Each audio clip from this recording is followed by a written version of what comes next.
पाकिस्तान ने यह क्लेम किया कि उसने अपने JF-17 से हमारे S-400 व ब्रह्मोस मिसाइल बेस को नुकसान पहुंचाया, जो कि बिल्कुल गलत है।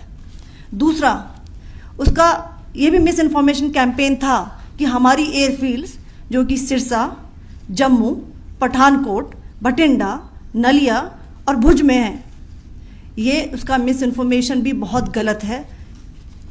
तीसरा, पाकिस्तान के मिस इन्फॉर्मेशन कैंपेन के मुताबिक हमारे एम्यूनिशन डम्प्स जो चंडीगढ़ और बियास में है उसका डैमेज हुआ, यह भी बिल्कुल गलत है। हमने आपको मॉर्निंग ब्रीफिंग में बताया था विथ फैक्ट्स एंड फिगर के साथ कि ये सारी चीज़ें बिल्कुल सही सलामत हैं।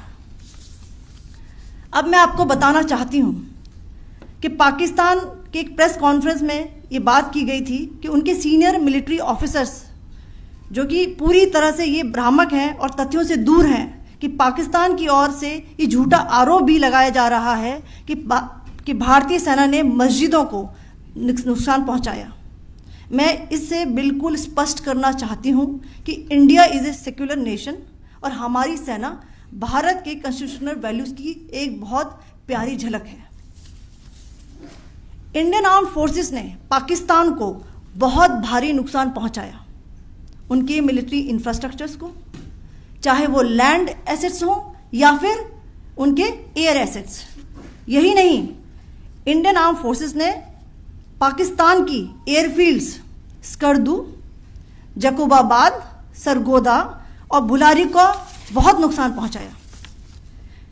इसके अलावा पाकिस्तान के air defence system, radar system, उनको भी एयर स्पेस में अनटेनेबल किया।